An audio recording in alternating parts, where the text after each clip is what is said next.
I get home, I'll call you up and I'll let let you know your favorite song is one I don't know. So put it on, I'll make the words up as I go. We'll have a ball, we'll sing along, happy alone. Cause we got good times, like you never know. It's like sunshine. Can you feel the warmth? It's been alright since you came along. We got good times. Good times. We got good times. Like you never know. It's like sunshine. Can you feel the warmth? It's been alright since you came along. We got good times. I'll taste for wine and I'll blush your eyes. It's every time you never mind. Drink to the night and come alive. We'll dance around and play the music that you like. We'll have a ball, we'll sing along, happy alone. Cause we got good times, like you never know. It's like sunshine. Can you feel the warmth? It's been alright since you came along. We got good times. Good times. Good times will roll. Good times will roll. Good times will roll.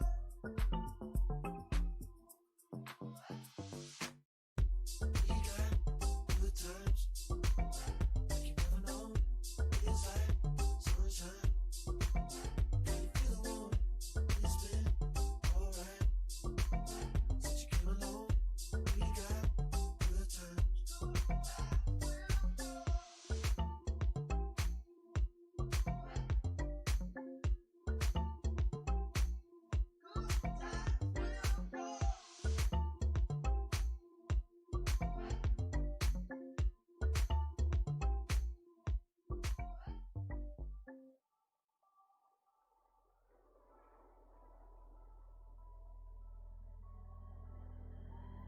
Tell me you got no place to be and let me take you. Or we could find some smoke to breathe and leave the city. Live by the light of falling stars. We're in slow motion when you hold me. Nothing seems to move. Roll with the ocean, higher and higher. Watching the waves, sipping on Chardonnay. Hey, hey.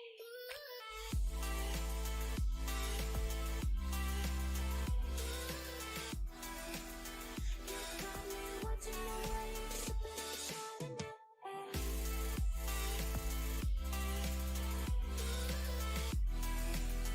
You got me watching the waves, sipping on Chardonnay.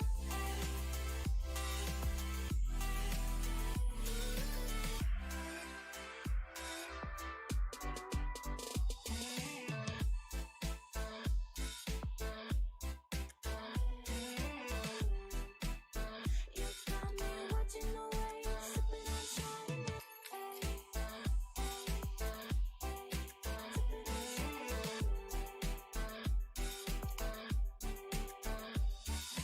Floating with no message in a bottle, where we're going. No, we don't wanna be found tomorrow. Tell the city that we're not coming home tonight. We're in slow motion when you hold me. Nothing seems to move. Roll with the ocean, higher and higher. Watching the waves, sipping on Chardonnay. Hey, hey.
Hallo und herzlich willkommen zum diesjährigen Pfingstlager Gottesdienst. Ja, dieses Jahr ist das ja was anderes als gewohnt, also machen wir das dieses Jahr online.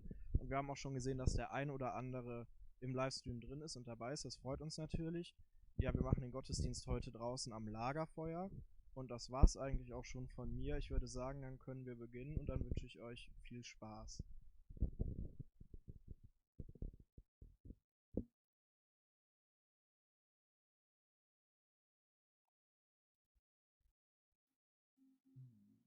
In meinem Namen versammelt sind, da bin ich mitten unter ihnen. Wo zwei oder drei in meinem Namen versammelt sind, da bin ich mitten unter ihnen. Zwei oder drei in meinem Namen versammelt sind, da bin ich mitten unter ihnen. Wo zwei oder drei in meinem Namen versammelt sind, da bin ich mitten unter ihnen. Im Namen des Vaters und des Sohnes und des Heiligen Geistes, der Herr sei mit euch. Ja, guten Abend und ich freue mich, auch wenn unter diese besonderen Umstände mit euch Anwesenden und mit euch zu Hause diesen Gottesdienst zu feiern. Wir wollen am Anfang uns besinnen und beten, dass Gott uns auch dabei hilft.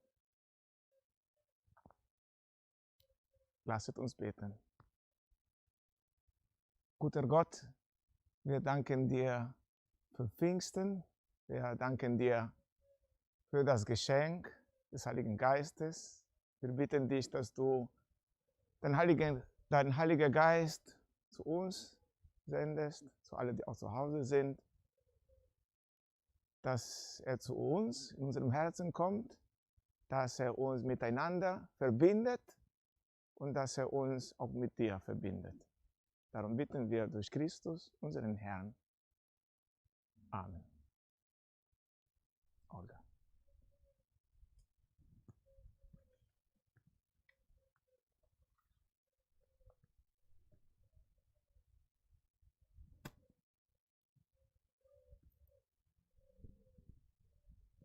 Die Gruppe der Apostel. Dann kehrten sie vom Ölberg, der nur einen Sabbatweg von Jerusalem entfernt ist, nach Jerusalem zurück.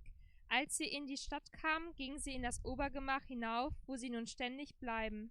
Petrus und Johannes, Jakobus und Andreas, Philippus und Thomas, Bartholomäus und Matthäus, Jakobus, der Sohn des Alpheus, und Simon, der Zelot, sowie Judas, der Sohn des Jakobus. Sie alle verharrten dort einmütig im Gebet, zusammen mit den Frauen und mit Maria, der Mutter Jesu, und mit seinen Brüdern.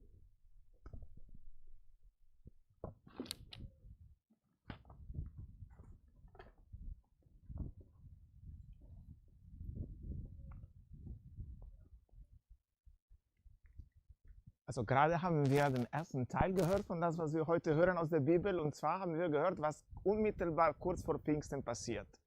Ihr habt gehört, die Jünger, wir haben so eine Liste von Namen gehört. Einige von denen werden wir jetzt ein bisschen näher kennenlernen, von diesen Namen. Und die gingen alle zusammen in einem besonderen Saal. Das war der Saal, wo Jesus das letzte Abendmahl, so ein paar Tage davor, das war so 53 Tage davor, das letzte Abendmahl mit ihnen gefeiert hatte.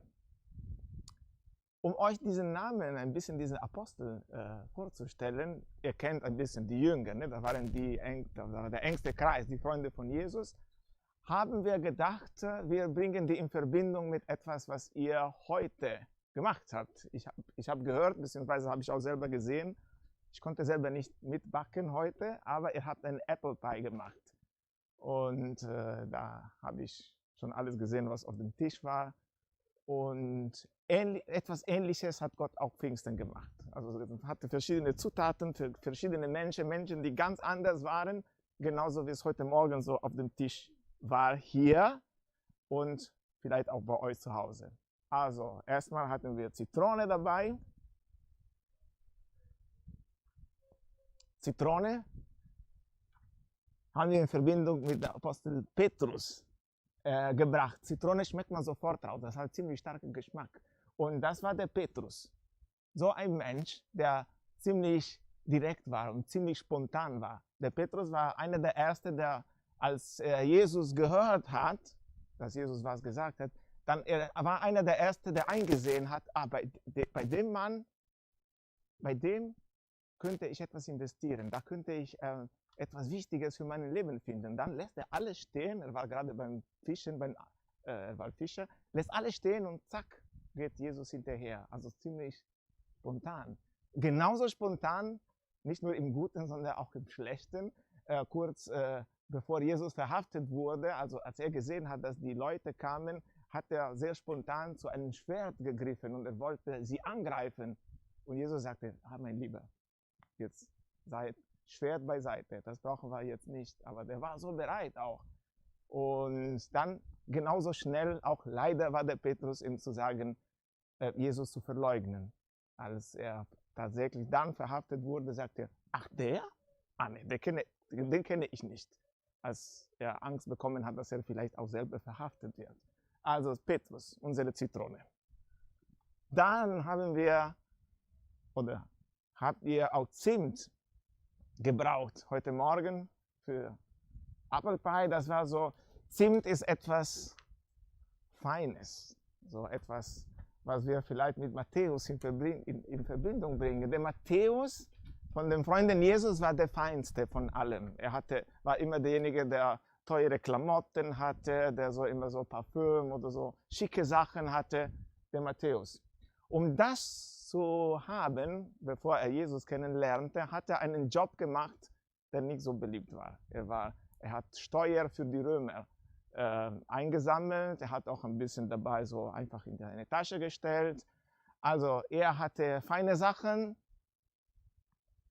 schönes Leben, schickes Leben, aber null Freunde oder wenige Freunde, weil ja, niemand mochte ihn. Er hat für die Feinde, für die Römer gearbeitet und er hat auch manches für sich behalten. Also der Matthäus.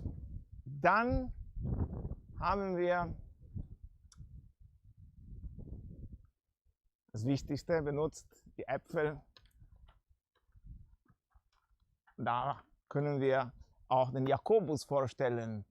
Der wollte immer der Erste sein. Der war der Streber von der Gruppe. Und genauso können wir sagen, Apple Pie, also das gibt den Namen zu diesem Kuchen. Also Apple hat wichtigste Part bei diesem Kuchen und er wollte genauso bei den Jüngern der Erste sein. Deswegen hat er mit den anderen mal auch gekämpft und dann die anderen waren neidisch, weil sie dachten, dass Jesus tatsächlich so mehr mag als alle anderen und so. Streber und der immer besser als die anderen sein wollte. Aber auch im Guten, kannst du schon mal kommen, auch im Guten hat er hatte schon ziemlich viel Eifer auch. Er war stolz auf Jesus auch, das muss man auch ihm zugute sagen. Dann haben wir Zucker benutzt und mit wem sollten wir Zucker vergleichen? Also die Frau, die dabei war, die Mama, Maria, die Mama von Jesus, die dann auch die Mama von allen Jüngern geworden ist. Ja, und weil sie immer einen besonderen Blick hatte, die immer geguckt hatte, was sie brauchten, was sie nötig hatten. Maria, Zucker. Und dann, großer Teil davon, Mehl. Da stellen wir euch den Johannes vor, unter den Jüngern.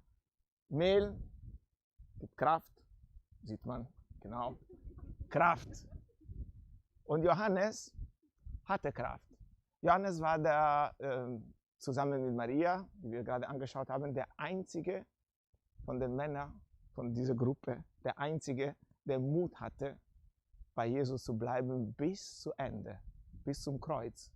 Also irgendwann sind die alle verschwunden. Aber der Johannes, ist einfach dabei geblieben. Der ist stark geblieben zusammen mit Jesus.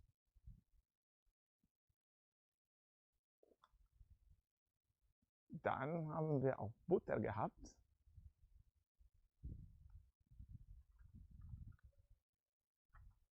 Butter sind die alle gewesen, bis auf die Frauen und Johannes. Also die irgendwann waren die alle weich. Irgendwann haben die alle gesagt, nee, jetzt wird es zu ernst. Jetzt wird mir zu ernst. Also mein Leben riskiere ich nicht. Ja? Und deswegen beim Kreuz, wie ich gerade sagte, bis zum Ende zu Jesus Seite waren Maria, eine andere Frau, die wir gleich als letzte kennenlernen, und der Apostel Johannes, der Starke. Alle anderen verschwunden.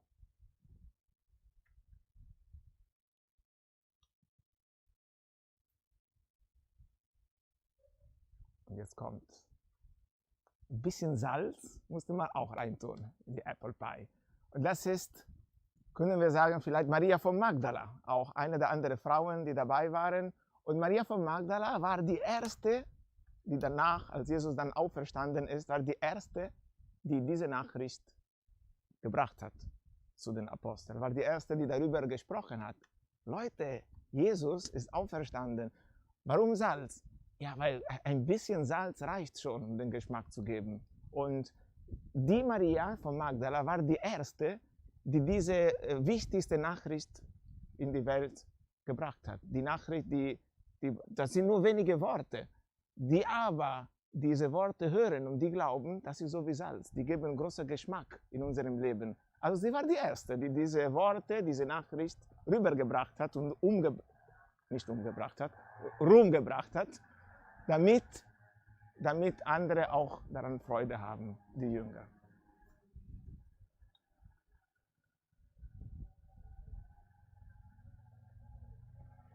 Also jetzt haben wir erstmal alle Zutaten auf dem Tisch und jetzt wollen wir hören, was damit Gott gemacht hat. Und das ist die Erzählung, wie es Pfingsten abgelaufen ist.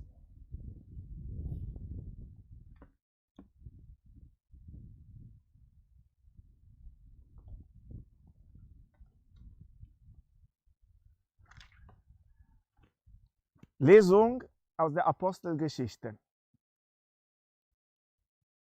Als der Pfingsttag gekommen war, befanden sich alle im gleichen Ort. Da kam plötzlich vom Himmel her ein Brausen, wie ein heftiger Sturm daherfährt, und erfüllte das ganze Haus, in dem sie waren. Und es erschienen ihnen Zungen wie vom Feuer, die sich verteilten. Auf jeden von ihnen ließ sich eine nieder. Alle wurden mit dem Heiligen Geist erfüllt und begannen in fremden Sprachen zu reden, wie es der Geist ihnen eingab. Wort des lebendigen Gottes. Dank sei Gott.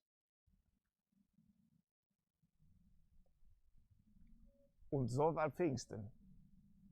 Heute feiern wir das, was wir gehört haben. Also heute feiern wir, dass es 50 Tage gewesen sind, seit Jesus auferstanden ist.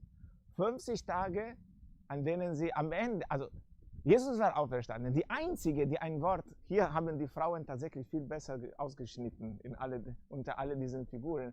Die einzige, die was gesagt hatte, war die Maria von Magdala, die dann zu den Jüngern gesagt hat. Aber die Jünger hatten noch nicht geschafft, rauszugehen und das den anderen Menschen zu erzählen.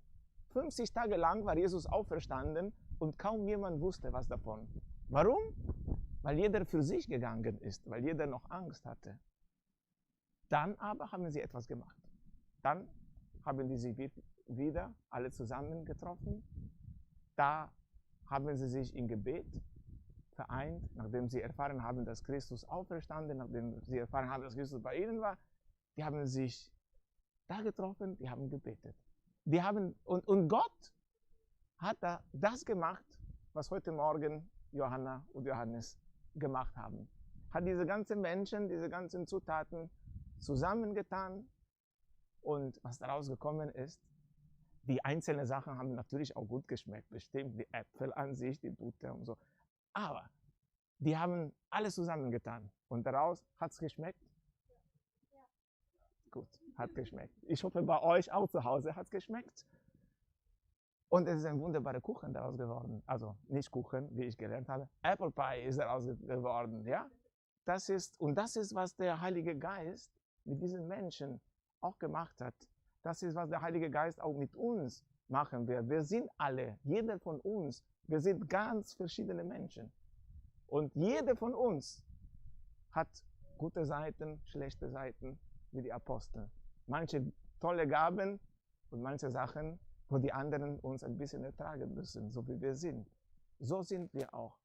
Und der Heilige Geist kommt und möchte überwinden und möchte uns helfen, dass wir diese Unterschiede überwinden, dass wir beginnen, die anderen zu lieben, dass wir beginnen, die anderen anzunehmen, auch wie sie sind.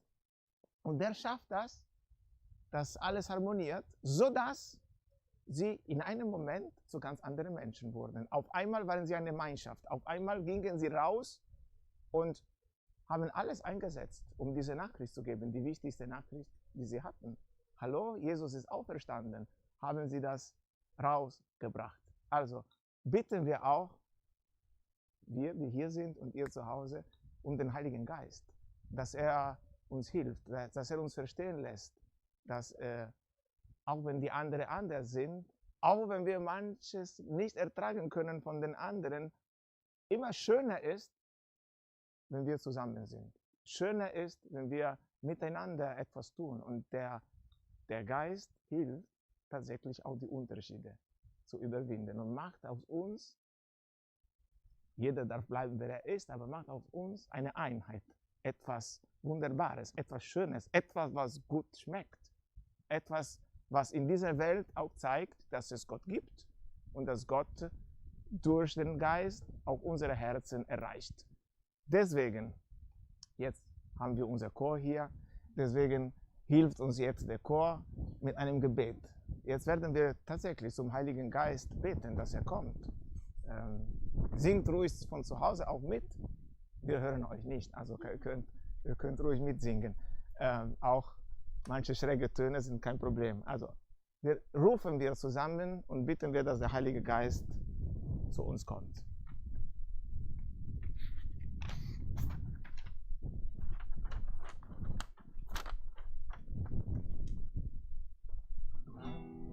In uns, Heiliger Geist, brenne in uns, Heiliger Geist, wirke in uns, Heiliger Geist, Atem Gottes, komm.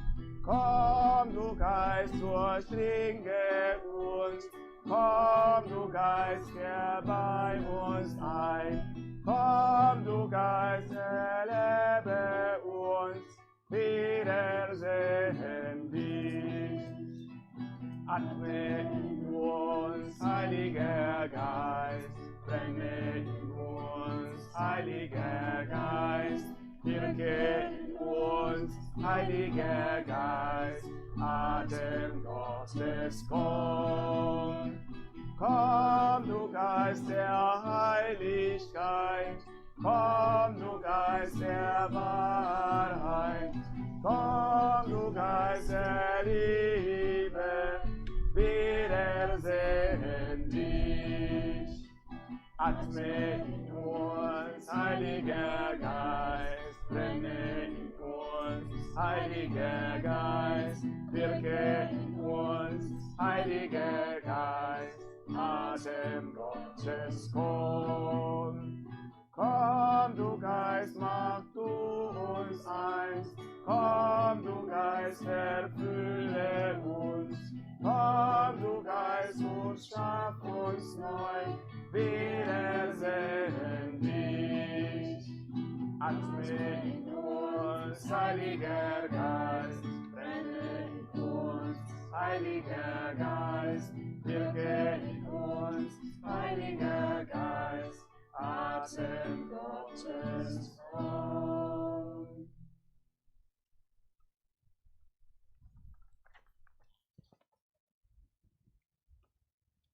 Und nun ist der Moment der Fürbitte gekommen. Ich bitte an die, die eine Fürbitte haben, nach vorne zu kommen. Guter Vater, wir bitten dich, höre nun auf die Fürbitte deiner Gläubigen.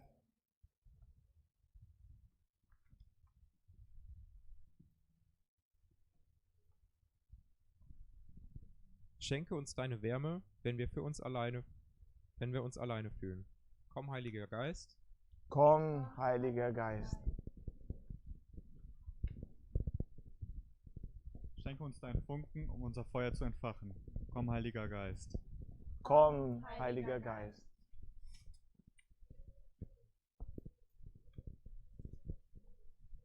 Schenk uns dein Feuer, um uns und andere zu begeistern. Komm, Heiliger Geist. Komm, Heiliger Geist.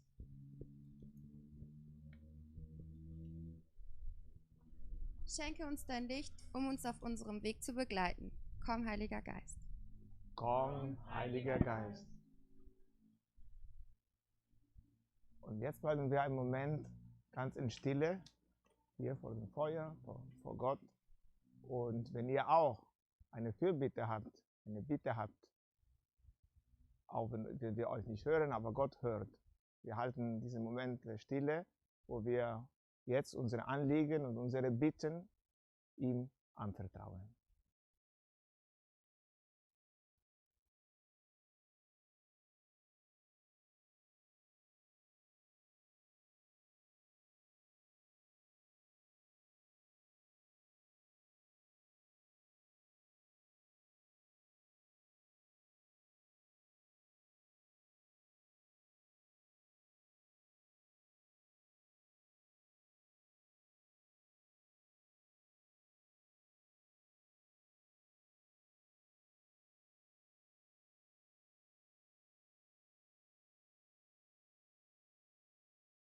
Jetzt wollen wir beten, wie Jesus uns zu beten gelehrt hat.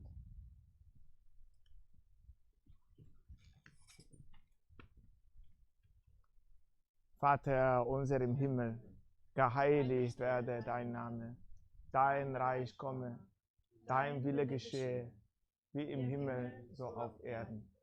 Unser tägliches Brot gib uns heute und vergib uns unsere Schuld, wie auch wir vergeben unsere Schuldigen.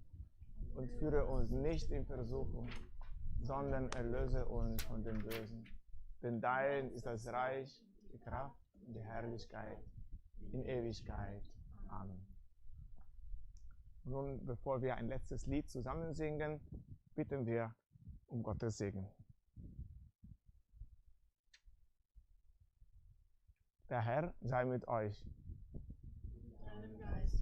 Es segne und beschütze euch der allmächtige und barmherzige Gott, der Vater und der Sohn und der Heilige Geist. Amen.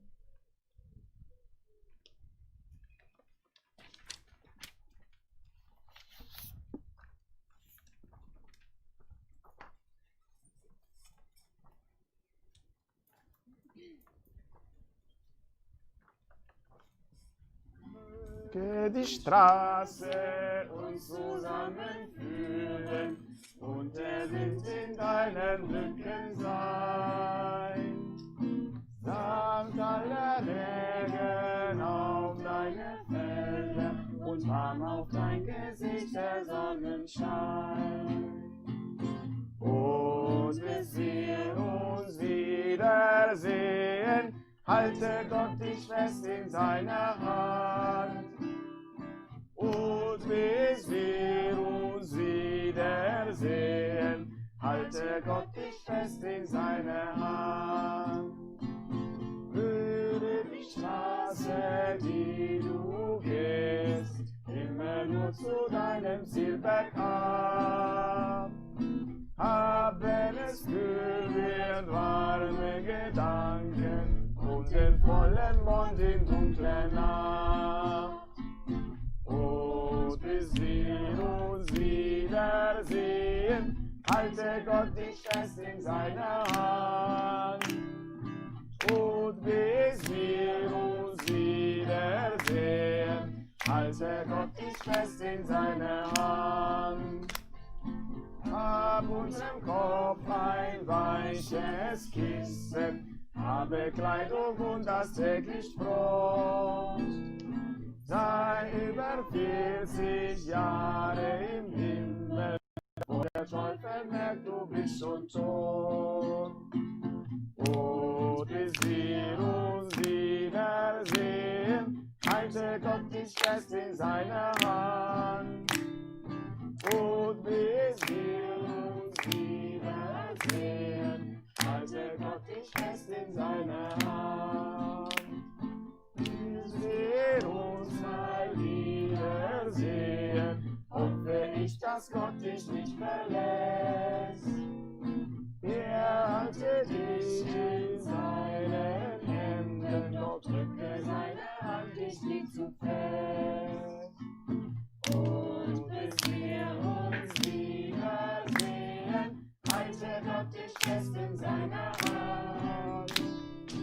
Und bis wir uns wiedersehen, halte Gott dich fest in seiner Hand.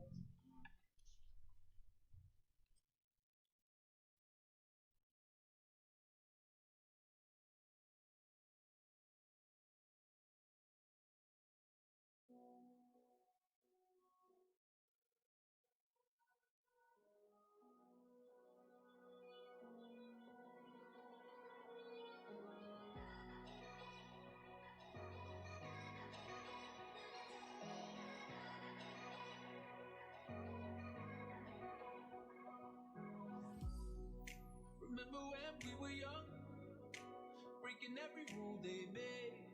I never changed what we done. It made us who we are today. I'm taking every chance I get to make us who you won't forget. Who we are.